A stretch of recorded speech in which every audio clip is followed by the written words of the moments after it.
তারেক জিয়াকে বলি, হাসিনা গেছে যে পথে আপনারাও যাবেন সে পথে। আপনারা কি চান আপনার বরিশালের প্রতিনিধি নির্বাচিত হবে কিন্তু তিনি থাকবেন লন্ডনে? সূর্য পশ্চিম দিকে উঠতে পারে, আসমান জমিনে নামতে পারে, কিন্তু এই নির্বাচন কমিশন দিয়ে গ্রহণযোগ্য নির্বাচন সম্ভব নয়। আমরা জেলে যাব, ফাঁসি আমাদের গায়ে রাখতে পারে, আমরা ফাঁসিতেও চলতে পারি, কিন্তু এই বাংলাদেশকে আমরা আর বিক্রি করতে দিব না। 1 জুলাই ঘুরে আরেক জুলাই না ঘুরতেই আমরা দেখছি চাঁদাবাজ বললে একটা দলের মন খারাপ হয়। আমরা যখন আগে ভোট চোর বলতাম তখন একটা দল মাইন্ড করত,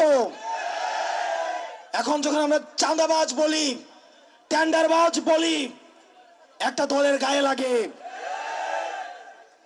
আমরা শুনতে পাই অনেকেই বলে, থাকতে যদি চাও জিন্দা দিতে হবে চাঁদা। আপনারা দীর্ঘদিন জনগণ বিবর্জিত ছিলেন, আপনারা জনগণকে চিনেন না এখনো।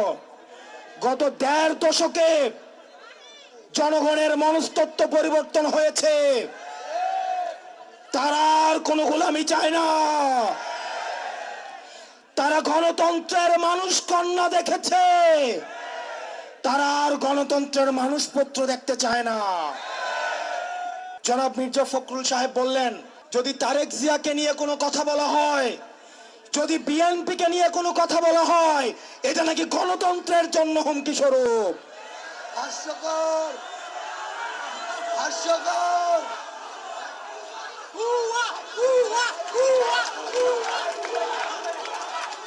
যখনই কোনো ব্যক্তিকে, যখনই কোনো দলকে প্রশ্নের ঊর্ধ্বে রাখা হয়, সমালোচনার ঊর্ধ্বে, আমরা বর্তমান নির্বাচন কমিশনের দ্বিচারিতা দেখতে পাচ্ছি। বর্তমান নির্বাচন কমিশনের একজন কমিশনার, যিনি অতীতে বিচারক ছিলেন, উনি আমাদের মিটিং এ বলেন আওয়ামী লীগ ছাড়া নাকি ইনক্লুসিভ নির্বাচন হবে না। দালাল দালাল।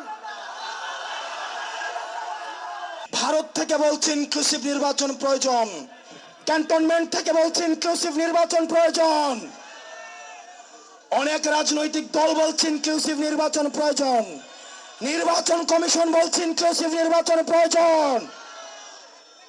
আমরা রাজনৈতিক দলগুলোকে প্রশ্ন রাখতে চাই, বিএনপিকে প্রশ্ন করতে চাই, আপনাদেরকে যখন নির্বাচনের বাইরে রেখে নির্বাচন করেছিল তখন ইনক্লুসিভ নির্বাচনের বয়ান কোথায় ছিল?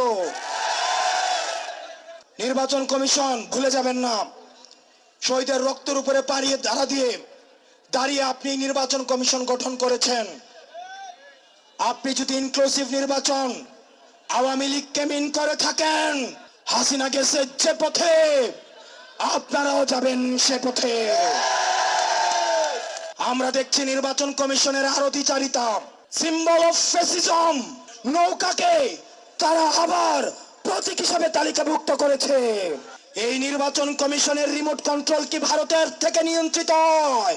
এই নির্বাচন কমিশনের রিমোট কন্ট্রোল কি সেনাবাহিনী থেকে নিয়ন্ত্রণ হয়? অনীতি বিলম্বে এই সিম্বল অফ ফ্যাসিজম নৌকাকে তালিকাভুক্ত থেকে বাদ দিতে হবে। আমরা নির্বাচন কমিশনের আরো দ্বিচারিতা দেখছি। আইনগত কোনো জটিলতা না থাকা সত্ত্বেও শুধুমাত্র একজন নির্বাচন কমিশনার বিরোধিতার কারণে শাপলাকে প্রতীক হিসাবে বরাদ্দ দিতে গড়িমসি করছে। যারা নির্বাচনে অংশগ্রহণ করবে তাদেরকে অবশ্যই প্রতিনিধি নির্বাচিত হবে, কিন্তু তিনি থাকবেন ইউরোপে, তিনি থাকবেন আমেরিকায়, তিনি থাকবেন লন্ডনে। আমার যেই প্রতিনিধি নির্বাচিত হবে তিনি অবশ্যই আমার এলাকায় আমার সাথে থাকতে হবে। নির্বাচন কমিশন আওয়ামী লীগকে আবার প্রশ্রয় দিতে, এই নির্বাচন অংশগ্রহণ করাইতে আবার চাচ্ছেন সশরীরে না এসেও কমিশন দিয়ে গ্রহণযোগ্য নির্বাচন কোনোদিনও সম্ভব না। সূর্য পশ্চিম দিকে উঠতে পারে, আসমান জমিনে নামতে পারে, কিন্তু এই নির্বাচন কমিশন দিয়ে গ্রহণযোগ্য নির্বাচন সম্ভব নয়।